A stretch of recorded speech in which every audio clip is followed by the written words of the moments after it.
Dear students, welcome to the course Introduction to Metaphysics of Sanskrit Language. This is lecture 14. So, till the previous lecture, we have already gone through these points or topics.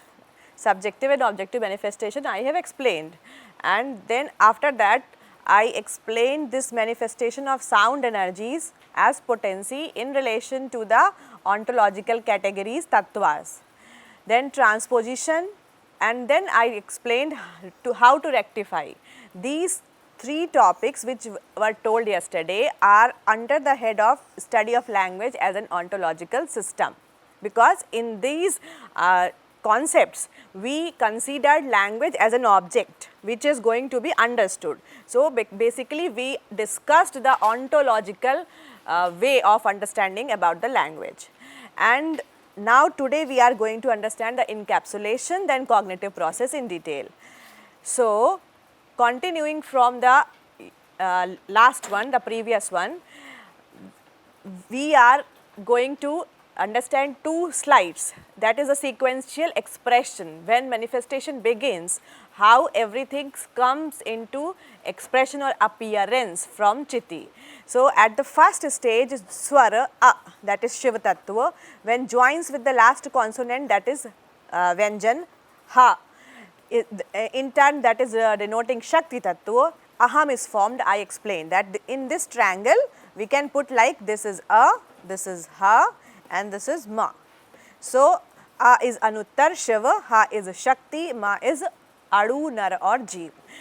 In this way, the expression of Shiva Shakti Tattva is aham. Whenever we address oneself, ourself, that becomes, or myself, that becomes a Shiva Shakti together.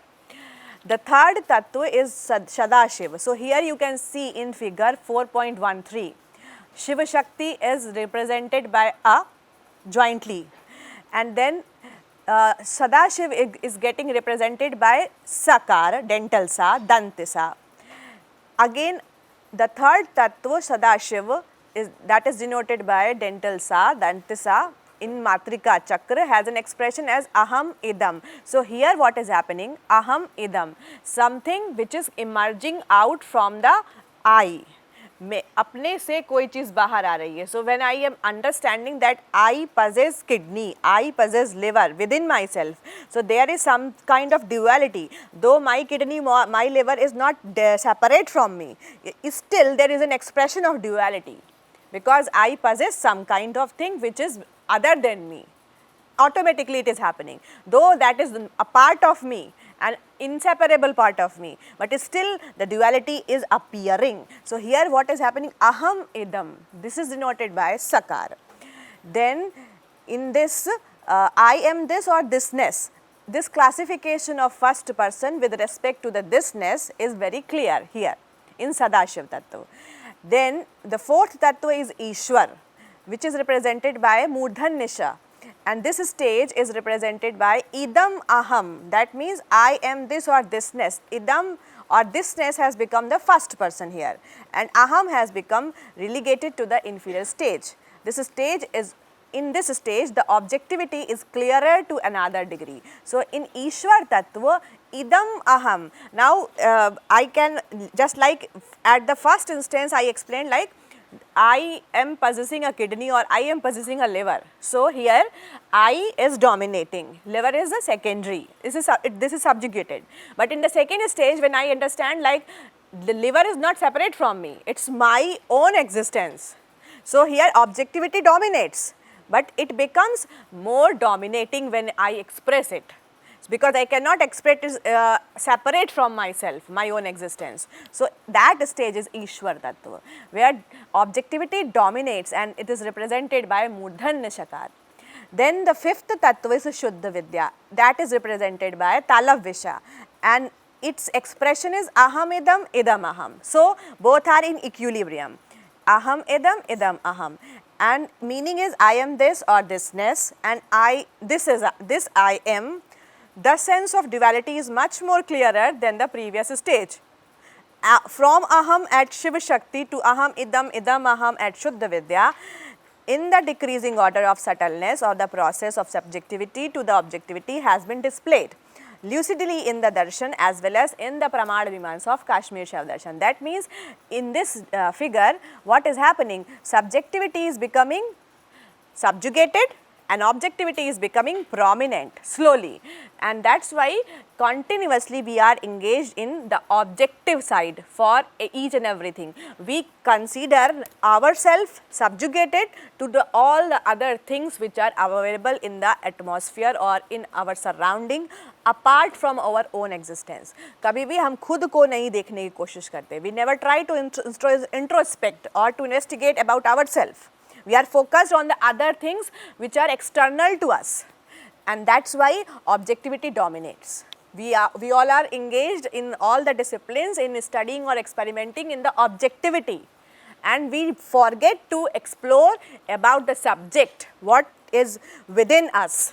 When we study biology or when we study medical sciences or neurology or specialized sciences which are right now emerging, then we try to investigate about the cognizer, the subject, within the subject, and in that sense also we try to investigate it with the reference of objectivity. Like when you are a neurosurgeon, you try to do the surgery by the help of or by the feeling, or you can say by the conceptualization, like whatever you are treating, that is an object and you are the subject, you are the doer. So indirectly any kind of surgeon cannot perform a surgery when the person starts understanding that this is me. You cannot pierce a single needle and if you start thinking like that, because immediately your subject, your expressions, your feelings will be related with that, and you won't be able to do anything because you will feel the pain. The same thing which you are going to do or to give to other one, treating it as an object. So indirectly, whenever we are experimenting right now in any kind of field, we are engaged in objectivity. We treat it as an object and then we do everything. We very cleverly we separate the subject from the object. We make that like subject is not important, and that is something which has been explained in Heisenberg's uncertainty principle. याद है किसी को physics में क्या है वो? When the person who is an observer is felt, or you can say the observer is feeling like the observer is being cheated by something which is an object, because that object changes its behavior as per the experimental setup. So then only in the sciences, in the modern context, the criteria about the consciousness available in the electronic or atomic state came to understanding. Ki maybe the thing which I am observing, that is also a conscious entity and knows that I am perceiving it, so changes its behavior. So this understanding to the modern sciences came very later on, but our Shastras has already explored it in much advanced time, because they started the investigation from the top, not from the bottom. The approach was completely different, inversely. It was inverse in direction. So from the top, the subtlest possible aspect to the grossest one, they understood very clearly that subject is not the separate from the object. From the subject itself, the objectivity evolves. So object comes from the subject itself. This is something which is given here in the corpus of agamas. Now, after this table is denoting the limitation process. This is going to be explained in detail further in the slides, but for clear understanding, here you can see, first of all, what we are. In turn, we are conscious entities, or in the language of Shastra, what we are a kind of a Paramashiv who is having its origin or its existence in the background, and when the functionality or intelligible energy Shakti dominates, you can say manifestation appears on the canvas. So basically we are in turn a cluster of Shaktis, or internal unified Shakti is named as Citi. So we are Citi. When we are performing, we are Citi, nothing else but the Citi.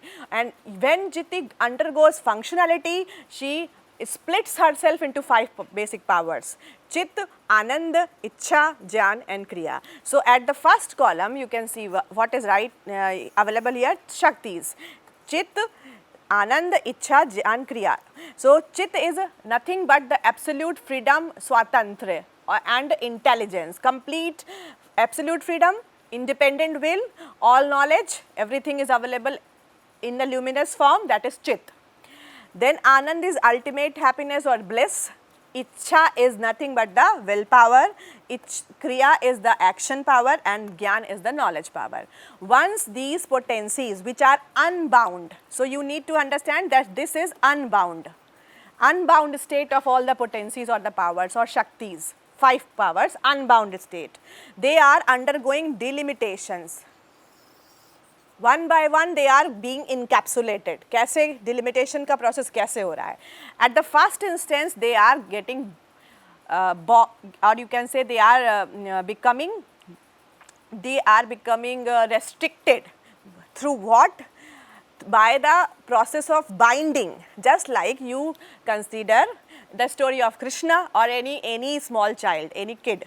छोटा सा बच्चा है and her mother is very angry with the kid because that kid is very much engaged in the day-to-day activities and mother wants that kid should be very static for some time at least, so that the mother can do other works other than caring the child itself, right? So क्या करती है? That mother binds the child with the rope. किसी जगह पे बच्चे को बांध दिया, रस्सी से बांध दिया. Now what she expects? She expects that the child won't be disturbing anymore. कहीं कुछ जाके कर नहीं पाएगा. So what in turn she did? She tried to bind the powers. She tried to bind the functionality of that kid. So what is happening at the first instance? These 5 powers are getting delimited by the bandh. Bandh are binding the potencies just like a rope. तो आप ऐसे समझिए just like this is a unified Citi and this is being bind by a kind of rope which are in turn named as bandh in the Shastra, and these are 3 types: Āṇava, Kārma and Māyīya. Āṇava is that bandh which is understood as responsible for the limitation of or binding of icchā śakti, willpower. Kārma is that which binds or delimits kriyā śakti, then Māyīya delimits jñāna śakti. So one by one these 3 are coming into a delimited state through the bandh of malas. These are mal. In general or superficial understanding, mal means impurity. So impurity is what? That's why I told you the classification of Shuddha Tattva, Ashuddha Tattva and transitional phase is not like आपने नहाया नहीं है.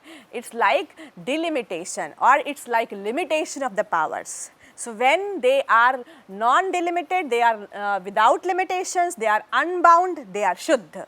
And when they are limited, they are Ashuddha. So here these are malas, they are making the powers Ashuddha by binding them.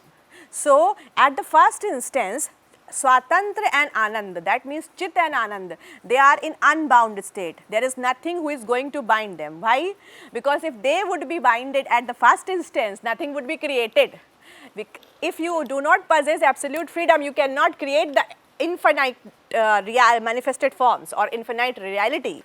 A finite reality coming from an infinite ultimate existence can only come into existence when स्वातंत्र शक्ति is available, absolute freedom और independent will is available. अगर पहले ही state में उसकी ये ताकत बंद हो जाएगी तो आगे परफॉर्मेंस होगी ही नहीं. So at the first instance, चित और स्वातंत्र and Anand both the powers are not getting into the bandh of mal.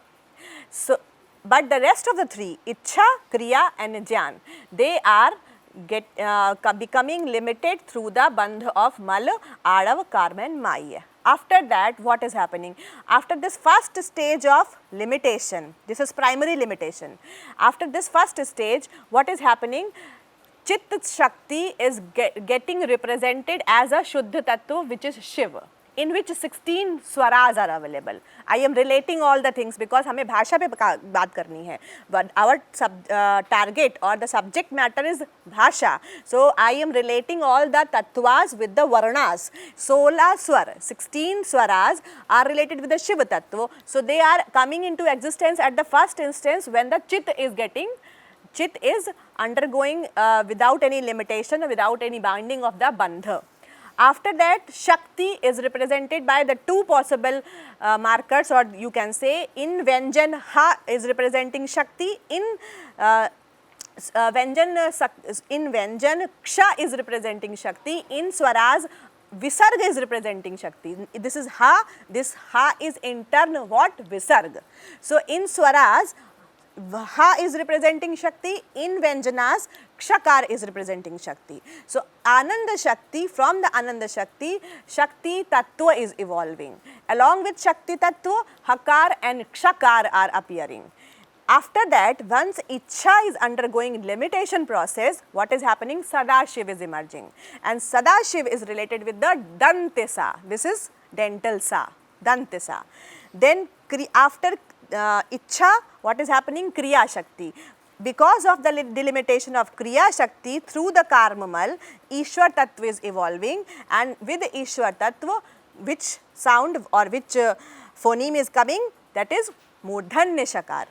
After that, at the end, jñāna Shakti is getting binded by the Māyīya Mala, and Shuddha Vidya is evolving or emerging, and this is Talavvisha. This is represented by the Talavvisha.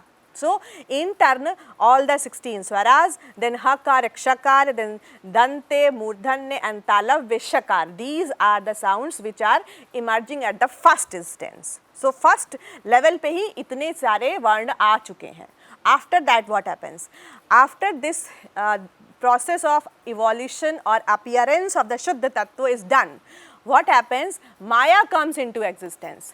Maya is a Tattva which is responsible for the second level of delimitation, that is secondary delimitation or secondary limitation of the powers. So along with the Maya, her 5 coverings will come. So there is a difference. Bandh are like a rope.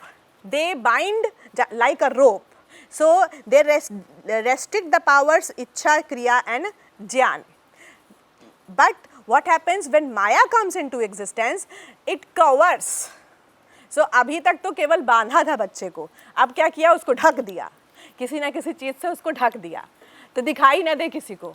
So this is happening by the 5 covers of the Maya. Panch Kañcuk. Panch means 5, Kañcuk means covers. So now the 5 covers of Maya, Niyati, Kal, Rag, Kala and Vidya. They are covering the 5 tattvas which are available in pure state. That means Shuddha Tattva. So Shiva is getting covered by Niyati, and once Shiva is getting covered by Niyati or getting encapsulated by Niyati Tattva, what happens? Swatantra gets delimited. So absolute freedom जो अभी तक थी वो क्या हो गई? Restrict हो गई, limit हो गई. So now we are not absolutely free. Nobody is absolutely free among all of us. All the manifested entities, they are not absolutely free. So what happens after the limitation or encapsulation of absolute freedoms? Purush is being created, and Purush comes in impure or ashuddha tattvas. That means the limitation is progressing ahead, and Purush is what? Consciousness. A kind of Puri Sharire Vasati Anen iti Purusha. That which dwells in the city of gross form, that is Purush or consciousness. So Purush is appearing on the canvas once the Swatantra Shakti is getting delimited by Niyati encapsulation of Maya. After that, what is happening? Kal. Kal is encapsulating Ananda Shakti. So what is happening? Because of the encapsulation of Ananda Shakti, this Shakti Tattva becomes Prakriti. Who is actually covering? Kal is covering. And what is happening? Ananda Shakti, once Ananda Shakti is getting covered, Nityatva or eternality vanishes. Now nobody is Nitya.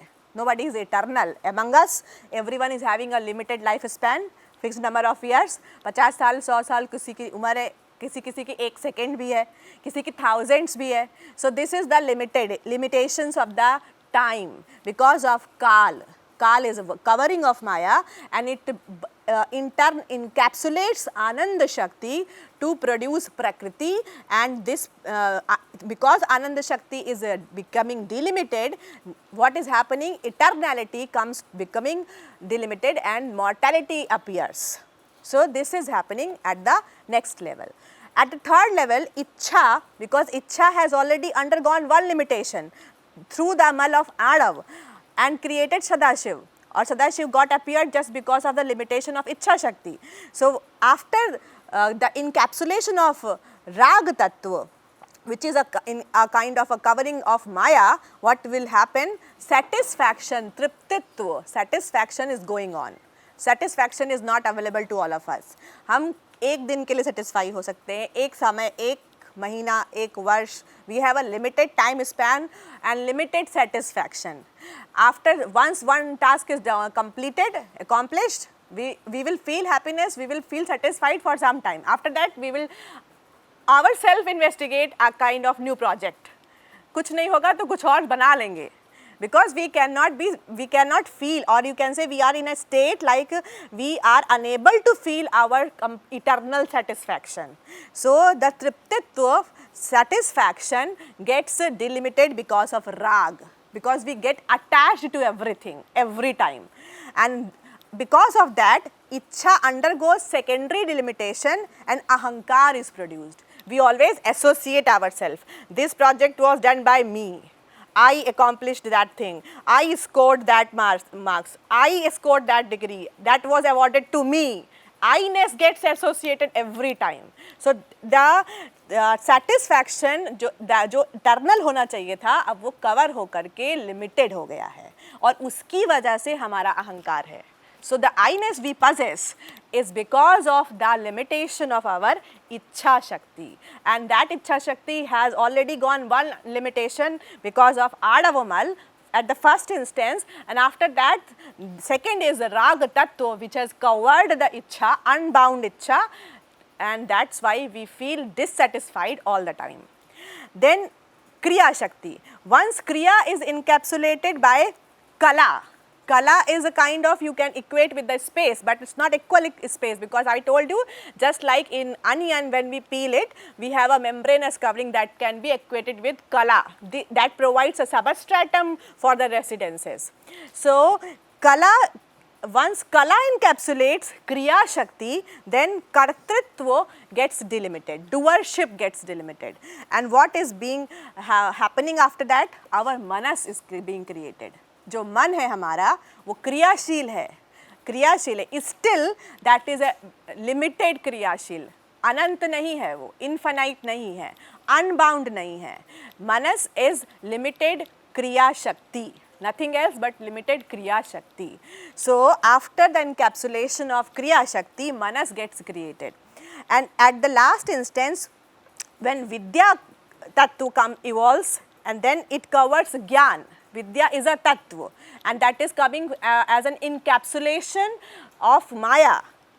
Remember this thing, क्योंकि अभी ये शब्द बहुत ज़्यादा प्रचलित हैं, ज्ञान, विद्या, knowledge. अब डिफरेंस क्या है ये समझना ज़रूरी है. Once ज्ञान शक्ति gets covered with Māyīya Mala, what happens? Shuddha Vidya is created. Shuddha Vidya is pure, that means without limitation of Māyā. Okay, that is something which is understood as अपरा विद्या, जहाँ तक हमारे पास शास्त्र हैं, जहाँ तक हमारे पास शास्त्र हैं. I explained in the first lecture also, we have two types of knowledges, para and apara. So para are the shastras, apara are the shastras, and para is empirical. So for that empirical or experience based knowledge, we have to experience everything. That's why for that there is no shastra. So Shuddha Vidya is denoting that state of knowledge which is unbound till or you can say which is devoid of the encapsulation of Māyā. And encapsulation of Māyā, which is responsible for the secondary limitation of Shuddha Vidya, is Vidya Tattva. So in turn, Shuddha Vidya is becoming covered by Vidya Tattva, and Gyatritva or knowership is coming to the limitation of बुद्धि. तो अब हमारे पास जो बुद्धि है वो ये है. तो हम उतना ही जान पाते हैं जितना हमें लगता है कि हमारी बुद्धि जान पा रही है. So whatever is being known to us by buddhi or whatever is being determined by our buddhi, nishchayatmika buddhi, that is very limited. Because at the first instance, jnana shakti, which was unbound, has been already delimited by Māyīya Mala. It was just binded. And now at the second instance, vidya tattva has covered it. So automatically now buddhi is very limited. So हर वो चीज़ जो हमारी बुद्धि नहीं जान पा रही है, that doesn't mean it is not in existence. So here you can see Ashuddha Tattva, the first 5 tattvas are Purush, Prakriti, Ahankar, Manas and Buddhi. They are becoming delimited. After that, what is happening? Same Swatantra Shakti is undergoing much more limitations, and as the limitation progresses, at the first instance, because of the limitation of Swatantra, again Shrotra, that is a kind of Jnanendriya, Shrotra, then Tvak, then Chakshu, Rasana and Ghran. Sequentially they are evolving or appearing with a delimitation of the potencies. After that, Panch Jnanendri, after Panch Jnanendri, Panch Karmendri, Vak, Padi, Pad, Payu and Upastha. These are also Panch Jnanendri, and again the limitation is progressing ahead and they are evolving. Same kind of limitation. That means your Shrotra is the limitation of Swatantra. Your Tvak, our Tvak is limitation of Anand. So आपको स्पर्श अच्छी हवा चल रही हो, आप लोग कहते हैं ना बहुत अच्छी हवा चल रही है. It's very pleasant because the wind is very cool and calm and very pure and I am feeling very happy. Why? Because Anand Shakti is becoming limited. Ultimate आनंद या ultimate bliss तो नहीं मिल रहा है, but limited आनंद मिल रहा है. That is Anand, limitation of the Ananda Shakti. Limitation of icchā shakti is chakshu. You want to see the things, beautiful things. You want to see the beautiful ranges. जहाँ भी आपको सौंदर्य दिख रहा है, wherever you find aesthetics, you want to see that. Because of limitation, because you can't see the unbound happiness or unbound, you cannot desire the unbound aesthetics. So limited aesthetics is present too and you want to see that. So your chakshu is the limitation of the icchā shakti. Rasana is the limitation of kriya. In the same way, ghran is the limitation of jnana. And in the same way, vak, padi, pad, payu, upastha, then shabd, sparsh, roop, ras, gandha and akash, vayu, agni, jal, prithvi. So the same level of delimitation is progressing ahead, and at the end, what is happening, the highest possible delimitation is at the prithvi tattva.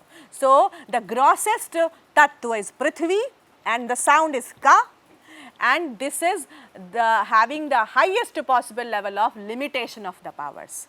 So in this way, limitation theory explains that we, or you can say the potencies of Paramashiv undergo limitation in 2 stages or 2 phases. The first is the primary limitation I explained, and in this limitation Āṇava, Māyī, Kārma, Mala restrict the basic 3 powers: will power, knowledge power and action power, and what happens I have explained in the previous slide.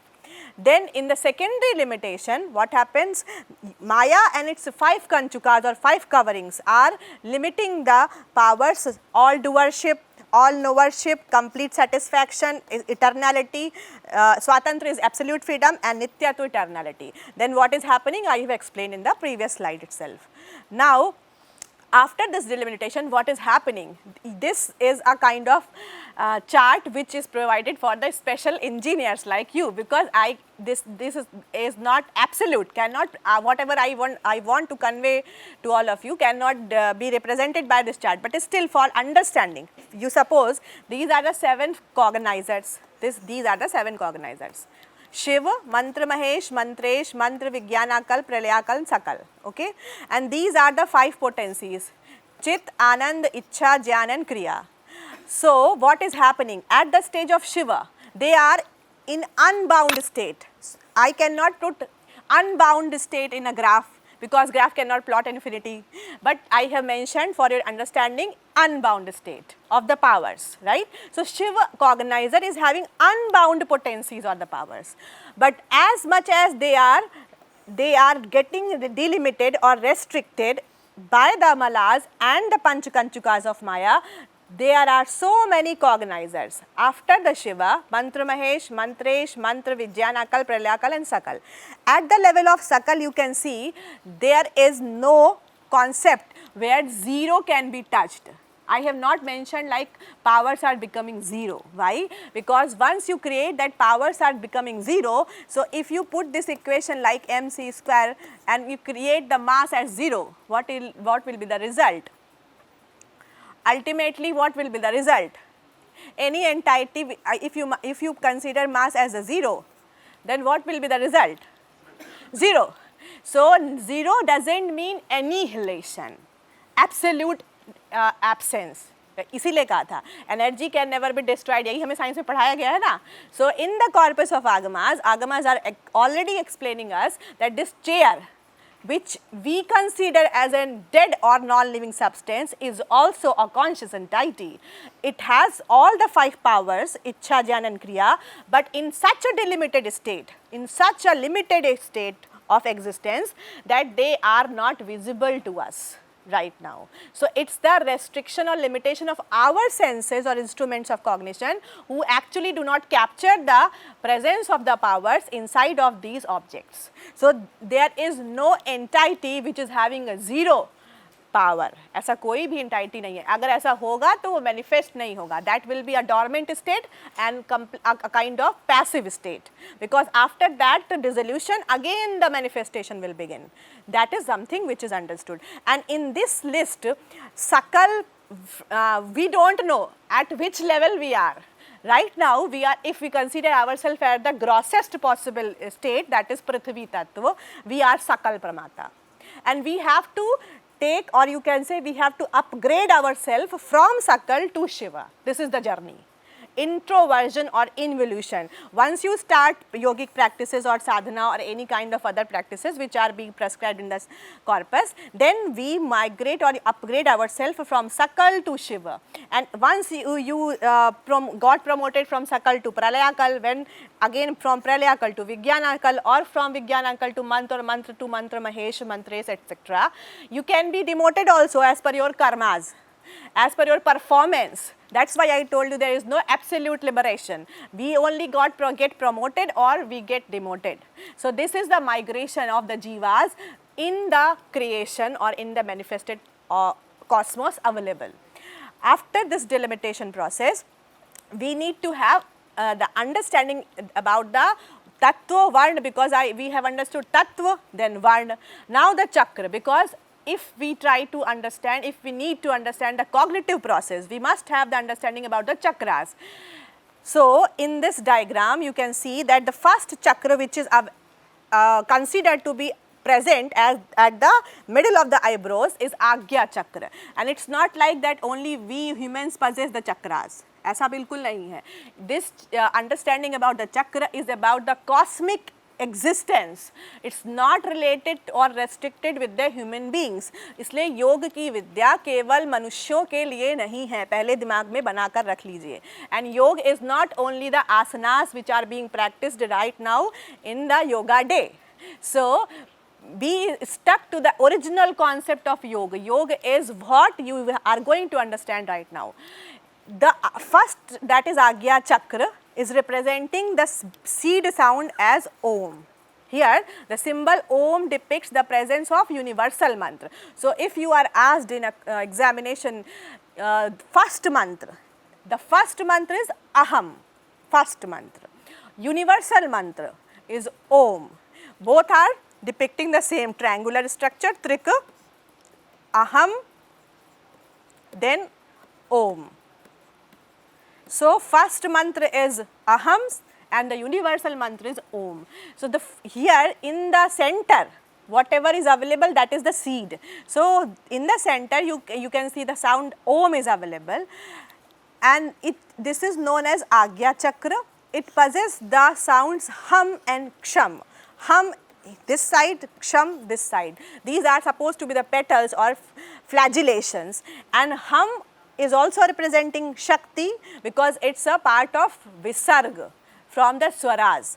Ksham is also representing the Shakti coming from the Vyanjanas. So one side you can see there is the representation of the swar, second side there is a representation of Vyanjan. Okay. So this is how Agya Chakra is depicting. In center, Om sound is universal sound which automatically connects the pind with the Brahmand, right. After this stage, in this chakra what is special? In this chakra, amalgamated form of Shiva and Shakti is present, where Shakti is represented in two forms. One is her own version, Hum, Visarga, representing the transition from Swar to Vyanjan, and other is Ksham, which is the form of Vyanjan directly. The suffix denotes Nar or Jeev. Here this is Nar or Jeev, that is why Trik is available, which is associated to denote the reverse journey of Jeev for becoming Shiva again. Once you are in a reversal stage, or you are in involution process, in the process of sadhana, the same kind, this your journey, you are here, this is we, this is the manifested entity, limited entity, bound individual. So you have to pass through this journey. Once you realize your Shakti, you will attain your realness, originalness. So the chakra is like that, you have to complete that circle. So this is in the center of the, this is Agya Chakra is done. Then second is Vishuddhi Chakra. In the Vishuddhi Chakra, at the center what is available? Hum. Hum is representing Shakti directly from the Visarga. Visarga means now the manifestation is going to begin, because after Swaras only the Vyanjanas come. Vyanjanas are dependent for their pronunciation for the Swaras. So in turn, first Swaras will be appearing, then only Vyanjanas will be appearing. So therefore Hum sound is at the center of the Vishuddhi. Vishuddhi Chakra, the seed is Hum, and all the Swaras are in periphery. You can see that these are the Swaras. All the Swaras are in periphery. So in the periphery they are aligned. In Agya Chakra, Shiv is in the foreground. You can see in the Agya Chakra, in the sound of Om, who is dominating Anuttara, Akara. So basically Shiva is in the foreground, passive states, Shant Bhav, and then in the Shakti is available in the periphery. Shakti is also there because I told you that we all are Ardhanarishwara. Her time आपका Shiv Shakti present है, but till the Agya Chakra, Shiva is in the dominating form and Shakti is available in the peripheries. This is being represented in the Agya Chakra itself. In Vishuddhi Chakra, what is happening? Shakti is dominating, coming in the foreground. Hum is becoming at the seed, locus, center. So in Vishuddhi Chakra, Shakti comes on the foreground, thus Hum comes at the center and Swaras go into the periphery. So Shiv is being represented by all the 16 Swaras and they are encircled or placed in the periphery. This is Vishuddhi Chakra. After that, the next stage, next chakra which is there, Mooladhara. Mooladhara Chakra, after Vishuddhi Chakra, the energy descends down to Mooladhara. That is which possess the mantra Lam. You can see this is Lam. So Lam sound is at the center. The mantra Lam represents Kala and Kal both together, because La sound is there, you can remember easily. So Kala and Kal both are the tattvas representing Lam, and encapsulation, they are the encapsulation of Maya. Kala and Kal both are the encapsulation of Maya, Kañcukas of Māyā. They are among the Kañcukas of Māyā. They belong to the tattvas of transition phase, that is Shuddha Ashuddha. The encapsulation of Maya can't come into manifestation without Maya. So this chakra possesses mantra Vam, which represents Maya. So here you can see the first sound is Vam, topmost, Maya is there. This chakra possesses 3 mantras. Sham, that is Dantisa, representing Sadashiva, this is. Then Sham Murdhanya Shakar, representing Ishwara, this is. And then Talavya Shakar, representing Shuddha Vidya in anti-clock sequence. You can see this is anti-clock sequence, right? Okay.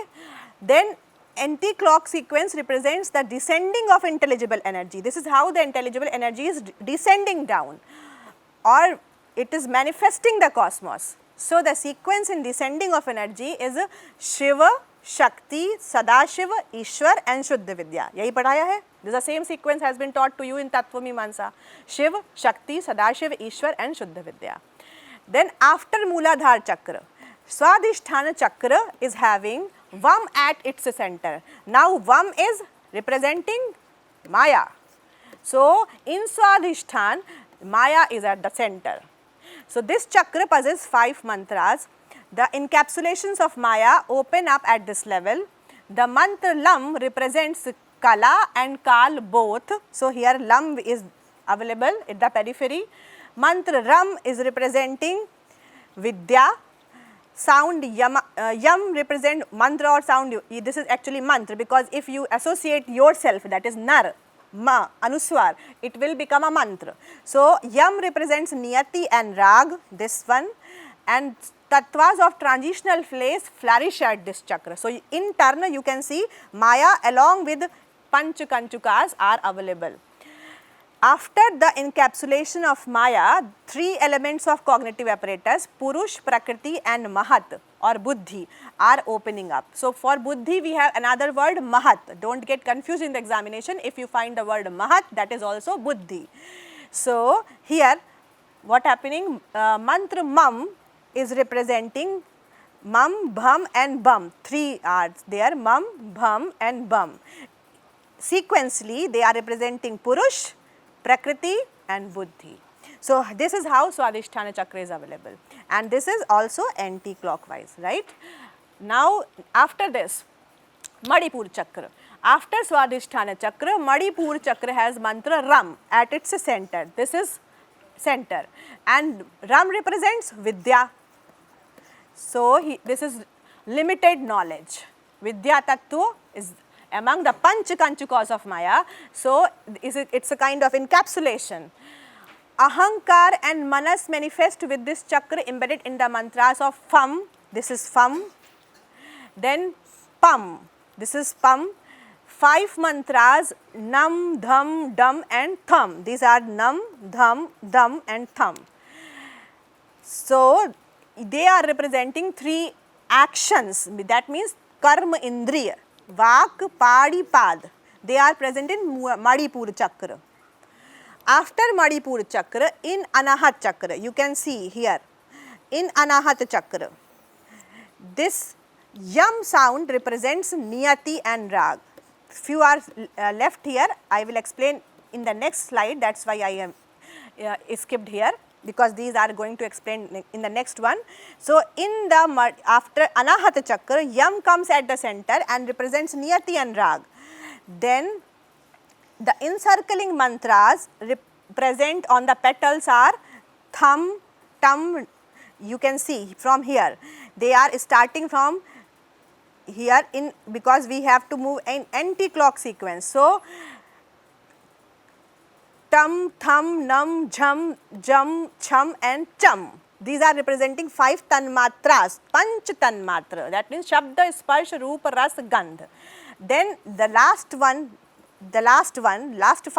they are representing Panch Mahabhutas, Akash, Vayu, Agni, Jal, Prithvi. So Ka, Kha, Ga, Gha, Nga हम ऐसे पढ़ते हैं और हमें यहाँ ऐसे पढ़ना है उल्टा, अंग से शुरू करना है.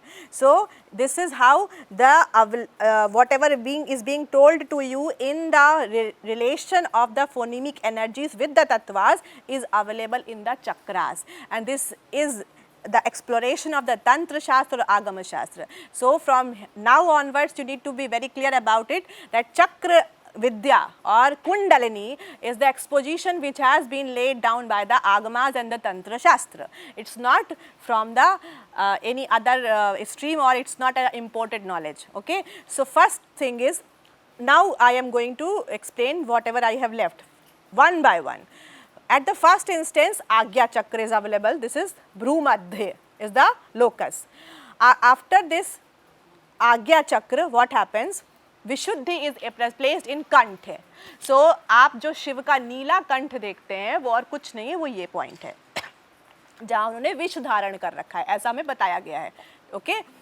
So कंठ is the place or locus of the विशुद्धि चक्र, and that's why what is being done.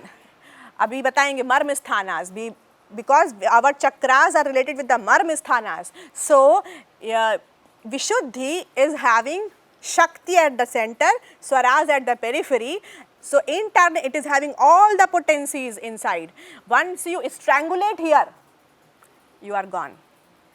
Strangulation, why it is powerful, why it is executed? Because of that, because this is the locus having all the potencies together at one locus. Or if somebody hurts you in the back from the then also the marmsthana is going to be hitted and then is going to be hit, and at that distance also immediate death is certain. So this is how we need to know the locus or marmsthanas. Marmsthanas are the condensed points of the powers. So in those places, if somebody is hurt, immediate death, shock, trauma, etc. So many stages can be possible, are executed. So after Agya Chakra, Vishuddhi Chakra, and then after Vishuddhi, the energy is descending in this direction. That means Mooladhara. And after Mooladhara, then Swadhisthana, then after Swadhisthana, Manipur, and after Manipur, there is the presence of Anahata. This is how the energy descends and again rushes back to the Agya Chakra. This is how we have the understanding about the processing of the energy in the process of manifestation. Then what happens? This chart is listed with the reference of the colors of each of the chakra. That means if you consider the chakra, Agya Chakra, what is that? This is representing. Then Vishuddhi Chakra, this is Vishuddhi Chakra. Mooladhara Chakra, the red ones. Then Swadhisthana Chakra, these are the representing, these are the tattvas along with the phonemic energies representing Swadhisthana Chakra. Manipur Chakra, the yellow color, you can see, and then Anahata Chakra, this one. Okay, this is the understanding how we have these chakras, and along in all the chakras we have phonemic energies along with tattvas. On the basis of this understanding itself, we have the understanding about the cognitive process. That is the main important thing. Once we receive any stimuli, tanmatra is equals to stimuli for your understanding, simple understanding. Okay? If you receive a tanmatra, gandh tanmatra, you just smell a flower. आपने कोई डिओ लगाया, आपको उसकी smell आ रही है, right? So you are receiving the stimuli of a smell. Okay, gandh tanmatra. From where? Prithvi bhoot. Wherever Prithvi bhoot will be dominating, we will receive gandh tanmatra from Prithvi tattva. So once this stimuli from Prithvi tattva is received or it's being forwarded, who is actually receiving it? Ghrāṇ Indri is receiving it, and Ghrāṇ Indri forwards it to the buddhi. So basically your central processing unit is your chakra. आज के बाद याद रखना, ना हम यहाँ से सोचते हैं, ना यहाँ से प्रोसेस करते हैं, ना यहाँ से समझते हैं. Whatever we perform, whatever physiology or mechanism we have, as per the understanding of Agama and Tantra Shastra, that CPU, central processing unit, is our spine. That's why you are being told that to sit erectly, spine with an erect spine, because the energy is in the position of going up, going down. This is how we function everything. So what is happening now, the first part of your CPU, your processing unit, is buddhi. So buddhi processes the tanmatra ghrāṇ. Once you receive the stimuli of smell, that is being processed by buddhi. So the nishchayatmika buddhi processes the stimuli of smell. And what happens after the processing? Whatever is being processed, the result, the outcome comes through the karmendriya. Karmendriya, what is that? Action, the action power, upastha. That means the indri responsible for the reproduction is actually responding to the stimuli, and that's why we have the advertisement like you use that kind of deo, so many girls are getting attracted. क्या ज़रूरत है? अगर कोई logic नहीं है उसका तो ऐसे ऐड बनाने का कोई अर्थ है? Because we receive the stimuli of smell, and after the processing from the buddhi, that is delivered, or you can say that is responded by the upastha. So this is the first stage. Second stage of the cognitive process. when we receive the stimuli of rasa tanmatra, second one, that is the property of jal tattva, anything which is liquid, any juice you are enjoying, कोई भी चीज़ जो उसमें जल तत्व है, you are receiving the stimuli, rasana jnanendri is forwarding it to the manas, and manas is processing that. So you say like, I like this drink. आप हमेशा अपने मन को उसको जोड़ के बताते हैं, ये बहुत टेस्टी है, मुझे अच्छा लगा. So मेरा मन रसगुल्ला खाना चाहता है, क्या मन खाएगा क्या? आप खाएंगे ना. So manas is processing that stimuli. Rasana in Jnanendri receives the stimuli, and then manas processes it, and then payu karmendri respond to it. The indri for excretion responds to it. Okay, so rasana tanmatra, sorry, from jalabhut rasa tanmatra is forwarded, and then rasana jnanendri receives, then manas processes it, and at last payu or indri, which is related with the excretion in all the organisms or manifested entities, responds to it.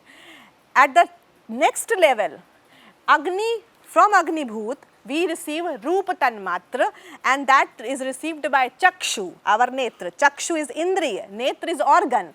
So chakshu indriya receives in all the organisms. Then ahankar processes it. रूप को अहंकार process करता है. That's why whenever you see yourself in the mirror, I am looking very beautiful. Oh, I am looking very handsome. Why? Because you look yourself, your roop is you can say the stimuli of roop is processed by your ahankar, I-ness. You relate yourself, and then your pad indri responds to it. You looked, you just saw a person, a very beautiful person, or you a very handsome person, or you just saw some very beautiful thing, any object. You just try to see that person or see that object. Your पाद इंद्री starts working, locomotion, आप उसकी तरफ जाना शुरू कर देंगे.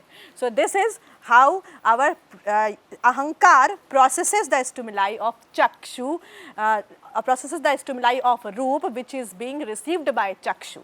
So in the next level, the fourth one, vayu bhut, having the tanmatra of sparsh, when it is received by tvak indriya, the same is being processed by prakriti, our prakriti processes, and then padi karmendri responds to it.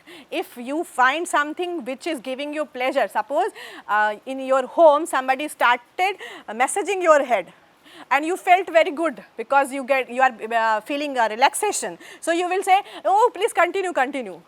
Why? Because you are feeling that kind of sparsh. So sparsh, which is a stimuli received by the tvak indriya, your prakriti processes it, and your padi, you want to hold that thing.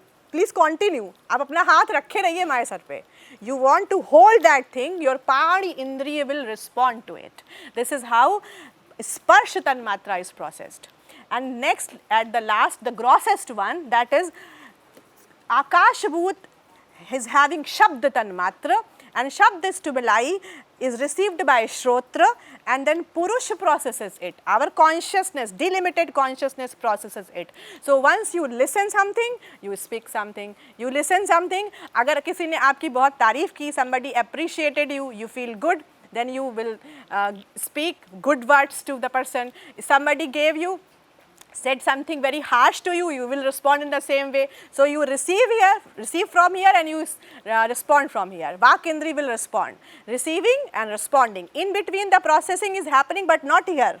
यहाँ कुछ भी process नहीं होता. Processing is happening at the level of purush tattva, delimited consciousness, and vak karmendri responds to it. Now you see in all the diagrams what is the color. Color is denoting chakra. So in the first stage, there are 3 chakras, Anahat, Swadhishtan, Manipur. In the second stage, Anahat and Manipur, only 2 chakras. Then again, Anahat and Manipur. And in the fourth one, Anahat, Swadhishtan and Manipur. And in the last one, Anahat, Swadhishtan and Manipur. So in turn, what we are finding, only 3 chakras are prominently functional in general. Okay, and rest of the chakras are available to us, but their involvement in regular physiology is not so much. Accordingly, we will understand the cognitive process. So, if you see, relate the chakras with the physical and metaphysical in both the locations, Mooladhara chakra is seated at the anal opening, sacral and coccygeal. If you consider your body, not the bodies of other organisms, then this is a physical location. And metaphysically, this is related with the time-space coordination. If this chakra is hurt, then time-space coordination will be impacted. आप time और space को coordinate नहीं कर पाएंगे. After this, Swadhisthana, the locus is hypogastric and lumbar plexus, ovaries and adrenals in our human body. Then metaphysically, they are involved in the limitations of time, space, satisfaction, knowledge and freedom. So, if they are being hurt, decision making capacity gets impacted. Swadhisthana is hurt, then decision नहीं बल कर पाएंगे आप. Manipur chakra, celiac plexus and pancreas is the physical location. Metaphysically, they are responsible for delimited knowledge, and if they are hurt, cognitive process like receiving, selection, responding, they all get affected because Manipur is mainly involved in the regular physiology. Then anahat, anahat का मतलब ही है कि हत ना किया जाए. So cardiac plexus, thymus gland in our human body is the physical location, and all the emotional bonds, your attachments to the things are related with the anahat chakra, and that's why if somebody hurts you emotionally, the stage can be syncope, coma, trauma, tremors. They are just because of getting hurt at this anahat chakra. Vishuddhi chakra. Physically, pulmonary plexus, thyroid and parathyroid are the locations in the human body, and metaphysically that Vishuddhi chakra is considering, or you can say possessing all the powers in a unified state. So, condensed state of the powers is Vishuddhi, and that's why if somebody strangulates at this point, loss of all the potencies, or you can be unconscious for some time. This is from Vishuddhi chakra. Last is the Agya chakra, and physical existence is cavernous plexus, optic chiasma and thalamus, and metaphysically this is related for the resonating power, meditation. आप पिंड को ब्रह्मांड से जोड़ते हैं आज्ञा चक्र के through. So this gives us resonating power with the cosmos or cosmic energy, and if this is hurt, somebody gets hurt at this locus or any kind of lesion or swelling in the cerebral parts of the brain, then what happens? Loss of power of concentration. You won't be able to concentrate on any of the thing, either it is a study or any other task. So for this lecture, this is sufficient. In the next class, we will understand little bit more about the cognitive process, which has been already explained to you with the relationship of the different chakras, especially Manipur, Anahat and Swadhisthana. Thank you.